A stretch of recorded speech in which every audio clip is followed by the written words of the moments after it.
අද අපි කතා කරන්නේ අපේ මේ පුංචි රටෙන් ලෝකයට ගිවූ බ්‍රෑන්ඩ්ස් ගැන. ඉතින් මේ බ්‍රෑන්ඩ්ස් කියන ලංකාව කෙනෙක් විදිහට අපි හැමෝම වගේ ආඩම්බර වෙන්න ඕනේ.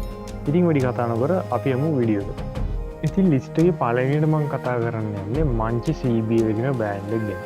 එහෙම නැත්නම් සිලෝන් බිස්කට් ලිමිටඩ් කියන සන්නාමය ගැන. මේකේ ආරම්භය ගැන කතා කරනම් අපිට යන්නේ 1939 කියන කාලවකවානුව. ඉතින් මංචි කම්පැනි එකේ පළවෙනි ආරම්භකරුවා විදිහට අපිට විලියම්ස්ව ගන්න පුළුවන්. ඒක එහෙමම කියලා කියන්නත් බෑ. අපි බලමු ඇයි කියලා. වැවිලිකරුවෙකු වෙච්ච සයිමන් නාතර වික්‍රමසිංහ 1930 හෝ ඊට ආසන්න කාලවකවානුවකදී විලියම්ස් කියලා ව්‍යාපාරිකයෙක්ගෙන් බිස්කට් කම්මල පාරා ගන්නවා. මෙතනදී මේ බිස්කට් සම්පූර්ණයෙන්ම නිර්මාණය කරන්න අතින්. ආතම මේ ව්‍යාපාරේ ගන්න කාලවකවානුව පොඩ්ඩක් අවුල්. මොකද ඒ වෙද්දි ලංකාවේ බිස්කට් මාකට් එක සම්පූර්ණයෙන්ම වගේ පිටරටින් ආනයනය කරන බිස්කට් වල. 1939 දී සේවකයන් 10 දෙනෙක් තරම් පොඩි පිරිසක් එක්ක විලියම්ස් රසකැවිලි ලිමිටඩ් කියන නාමයෙන් ව්‍යාපාරයක් ආරම්භ කරන ආතර වික්‍රමසිංහ කියන පුද්ගලයා. 1957 දී විලියම්ස් ව්‍යාපාරය යාන්ත්‍රීකරණයෙන් ලක් කරනවා. ආතර වික්‍රමසිංහගේ පුතාලා හතරෙනත් මේ වෙද්දී ව්යාපාරයට සම්බන්ධ වෙනවා. නැලක පළවෙනි ප්‍රොඩක්ට් එක විදිහට අපිට හොයාගෙන යද්දි හම්බුනේ මංචි වේපර්ස් කියන ප්‍රොඩක්ට් එක. ඒක නිර්වද්‍යතාවය විදිහට අපිට පොඩි ගැටලුවක් තියෙනවා. නමුත් සාමාන්‍යයෙන් මෙයාලා කියන්නේ නම් එයාලගේ පළවෙනි ප්‍රොඩක්ට් එක විදිහට මෙයාලා ලොන්ච් කරේ මංචි වේපර්ස් කියන ප්‍රොඩක්ට් එක කියලා. ඉතින් CB බිස්කට් මාලදීවේන බංගලාදේශය ඇතුළු රටවල් 65කට අලෙවි කරනවා කියලා තමයි සඳහන් වෙන්නේ. ඒ වගේම විවිධ රටවල කර්මාන්ත ශාලා එමෙතන නිෂ්පාදනාගාර 7කුත් මංචි සමාගම සතු වෙනවා කියලා තමයි අපිට වාර්තා වෙන්නේ.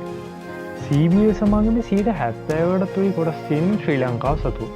නමුත් People's Leasing and Finance කියන සමාගම හා ඩාවි ඉන්වෙස්ට්මන්ට් ට්‍රස්ට් කියන සමාගම් සතුව මෙම මංචි සමාගම යම් යම් කොටස් තියෙනවා කියලා තමයි අපිට ආරංචි වෙන්නේ. ඉතින් ඕක තමයි රසලෝ රජකිරු එහෙම නැත්නම් මංචි සමාගමේ කතාව. දෙවැනියට අපි කතා කරන්නේ එලිෆන්ට් හවුස් සමාගම ගැන. එලිෆන්ට් හවුස් සමාගමේ ආරම්භය 1866 තරම් අතීතයකට දිව යනවා. සිලෝන් කෝල්ඩ් ස්ටෝර්ස් කියන නමින් කොළඹ ප්‍රදේශයේ අයිස් නිෂ්පාදනය කරන සමාගමක් විදිහට තමයි එලිෆන්ට් හවුස් සමාගම මුල්වරට ආරම්භ කරන්නේ. මුල්වරට මේ සමාගම ආරම්භ කරන්නේ කොම්පඤ්ඤ විදිහේ ග්ලේන් විදිය කියන ස්ථානයේ. එලිෆන්ට් හවුස් සමාගම ගොඩක් කට්ටිය අඳුරන්නේ අලිය බීම කම්පැනි කියන නම. ඒතකොට ඔයාලට හිතෙන්න පුළුවන් කොහෙන්ද මේකට මේ අලියෙක් සම්බන්ධ වෙන්නේ කියලා. ඒකේ සම්බන්ධය මෙහෙම. මේකේ පළවෙනි කළමනාකර වෙච්ච ආතර් කර්ට් වොන් තමයි මෙන්න මේ අලියෙක් සම්බන්ධ ලොගෝ එකක් මේ කම්පැනිට ඉදිරිපත් කරන්නේ. ඊට පස්සේ කොහොම හරි මේ ව්‍යාපාරයේ නමත් එලිෆන්ට් හවුස් කියන නමට වෙනස් වෙනවා. එලිෆන්ට් හවුස් සමාගමේ පළවෙනි ප්‍රොඩක්ට් දෙක වෙන්නේ ලෙමනේඩ් හා සෝඩා. මේ සමාගමේ කොටස් වලින් 54% කොටස් ප්‍රමාණයක් මේ විදිහේ ජෝන් කීල්ස් සමාගම සතු. එලිෆන්ට් හවුස් ව්‍යාපාරය රුපියල් බිලියන 126.149ක වටිනාකමකින් යුක්ත වෙනවා. ඒ වගේම 2023 මේ වර්ෂයේ වෙද්දී එලිෆන්ට් හවුස් සමාගම සමස්ත ආදායම විදිහට රුපියල් බිලියන 2කට ආසන්න ආදායමක් උපයන්න සමත් වෙලා තියෙනවා. එලිෆන්ට් හවුස් සමාගමේ නිෂ්පාදනාගාර රටවල් ගණනාවක විහිදිලා දෙනවා. ඒ වගේම මේක ලෝකවා රටවල් 24ක පමණ අලෙවි කරනවා කියලා තමයි අපිට වාර්තා වෙන්නේ. ඒක තමයි ලෝක ප්‍රසිද්ධ එලිෆන්ට් හවුස් සමාගමේ කතාව. ඊළඟට අපි කතා කරන්නේ ඩිල්මා සමාගම. ඔය ක්‍රිකට් ෆෑන් කෙනෙක් නම් ඔයාට මේ ලොගෝ එක හොඳට මතක ඇති. ඔව් මම කතා කරන්නේ මේ ඩිල්මා සමාගම ගැනම තමයි. ඩිල්මා සමාගමේ ආරම්භය ගොඩාක් දුරට විහිදෙනවා. මේ සමාගමේ නිර්මාතෘ වෙන්නේ මෙරිල් ජේ ප්‍රනාන්දු. මෙරිල් මුලින් හිටියේ ඉංගලන්තේ. පස්සේ ලංකාවට ඇවිල්ලා එයා තේ රස පරීක්ෂකයෙකු බවට පත් වෙනවා. ඒකින් තමයි මෙයා මේ තේ පිළිබඳ පොඩි අධ්‍යයනයක නිරත වෙන්නේ.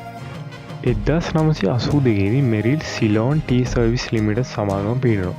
මේ සමාගමේ මේ දිල්මා කියන නම ලැබෙන්නේ හරි ලස්සන විදිහකට. මෙරිල්ගේ පුතාලා දෙන්නෙක් හිටියා. ඒ දෙන්නගේ එක්කෙනෙක් කෙනා තමයි දිල්හා, අනිත් එක්කෙනා මලික්. ඉතින් මේ දෙන්නගේ නම මූලික කැලේ දෙක එකතු කරලා තමයි මේ දිල්මා කියන බ්‍රෑන්ඩ් නේම් එක මෙරිල් හදන්නේ. දිල්මා මේ විද්දි ඉංගලන්තේ, නවසීලන්තේ, ඕස්ට්‍රේලියාව, ඇමරිකාවේ රටවල් ගණනාවක අලෙවි කරනවා. ඒ වගේම දිල්මා සමාගම තමයි මේ විද්දි ලෝකයේ දැනට විශාලතම තේ අපනයන කරුවන් අතර 10 වෙනි ස්ථානයේ තින්නේ.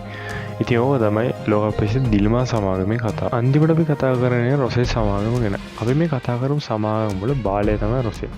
රොසෙල් ව්‍යාපාරය ආරම්භ වෙන්නේ 1990 තරම් මෑතකදී. ඉතින් රොසෙල් සමාගම මූලික වශයෙන් ටයිල් නිෂ්පාදන තමයි කරන්නේ. ඉතින් මෙයාලගේ මේ නිෂ්පාදන ඉන්දියාව, ඕස්ට්‍රේලියාව, තායිවානය, ජපානය ඇතුළු රටවල් ගණනාවකම විකුණනවා කියලා තමයි අපිට ආරංචි වෙන්නේ. ඉතින් ඕක තමයි රොසෙල් සමාගමේ කතාව. ඉතින් අද වීඩියෝ එක අපි කතා කරේ අපි මේ පුංචි රටෙන් ලෝකයට ගිහපු සමාගම් ගැන. ඉතින් අද වීඩියෝ ගොඩක් ඉන්ට්‍රස්ටිං වෙන්නද කියලා මම හිතනවා. එහෙනම් අදට ගිහින් ඉන්න ඔයාලට සුබ දවසක්.